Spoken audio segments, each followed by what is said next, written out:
Daily life in 17th century Boston. What did the Puritans eat, wear, and believe? Step into the bustling, windswept streets of 17th century Boston, and you'll find a city shaped as much by faith as by the Atlantic tides. The Puritans who built Boston brick by brick brought with them not just English customs, but a vision of a godly community, one that left its mark on every meal, garment, and daily routine. Here's a detailed look at what it meant to live, work, and worship in Puritan Boston. What did the Puritans eat? From scarcity to abundance, the colonial table, early challenges. The first years were lean, with settlers relying on what they could grow, hunt, or fish. But by the 1640s, Boston's markets were thriving.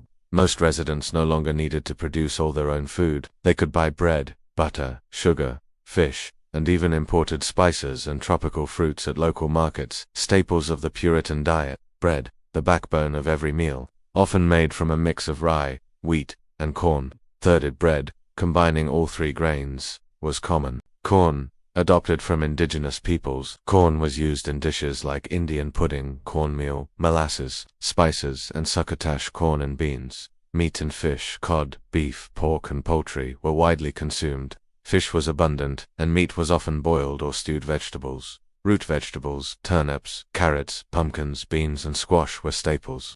Beans in particular were a dietary mainstay. Notable dishes: pumpkin sops, roasted, pureed pumpkin with butter and spices, served over bread. Peas porridge, a thick porridge made from peas, sometimes served cold. Boston brown bread, a steamed bread made from corn, wheat, or rye, often sweetened with maple syrup. Food preparation.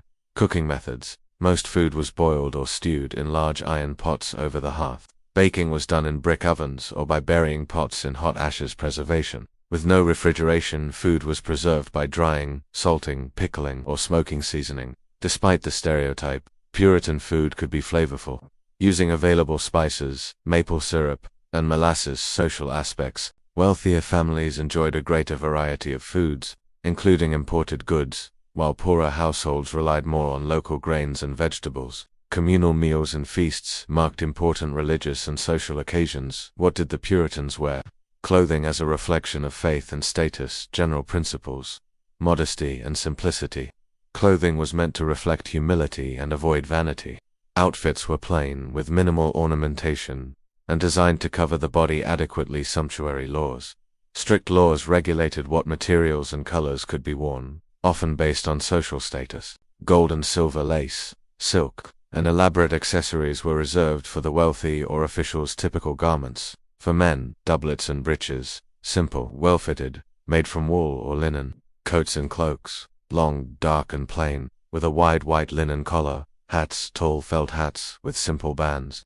Ornamentation was minimal. Hair, worn short. Elaborate wigs and curls were discouraged. For women, gowns modest, with high necklines and long sleeves. Everyday colors were brown, maroon, navy, green, and tawny. Black was for best and the wealthy. Aprons and collars: white linen aprons and large collars, sometimes edged with simple lace. Head coverings: women always covered their hair with caps or bonnets. Fabrics: linen and wool were most common. Silk and lace were rare and strictly regulated. For children dressed as miniature adults, with the same emphasis on modesty and simplicity. Color palette: contrary to the all-black stereotype, Puritans wore a range of muted colors. Black was expensive and reserved for special occasions. Cultural significance: clothing was a visible marker of religious commitment and social discipline, distinguishing Puritans from the corrupt fashions of the English court. What did the Puritans believe? Faith as the foundation of life. Core beliefs: covenant theology. The community was bound by a collective contract with God. Success brought blessings, failure brought punishment. Predestination: God had already chosen the elect who would be saved. Personal holiness: every aspect of life was to be lived to the glory of God, with strict moral codes and constant self-examination. Scripture centrality: the Bible was the ultimate authority, and its study was central to both worship and daily living. Religious practices: worship. Church services were austere, focused on sermons and Bible readings. Musical instruments were forbidden. Only psalms were sung. A cappella. Family worship: households conducted daily prayers and Bible readings together. Education: literacy was a religious imperative, so everyone could read the Bible. Boston established the first public school in America, Boston Latin School, 1635. Impact on daily routines. Work ethic. Hard work was seen as a sign of godliness and a way to honor God. Moral codes. Strict community accountability for upholding standards. Leisure was permitted only if it did not distract from religious duties. Community life. The meeting house was the center for both worship and civic decision-making work. How did Bostonians make a living? A city of trades, crafts, and commerce, maritime and urban focus. Port city. Boston's poor soil meant little large-scale farming. Instead, the city thrived on fishing, shipbuilding, and trade. Merchants and traders. Boston's merchants exported fish, lumber, and furs, and imported goods from Europe and the West Indies. Crafts and artisans. Shoemakers, tailors, weavers. Artisans produced shoes, clothing, and textiles. Weaving and tailoring were common trades. Wigmakers, printers, apothecaries. High-status trades included wig-making and printing. Apothecaries provided medical remedies, service, and hospitality. Tavern keepers.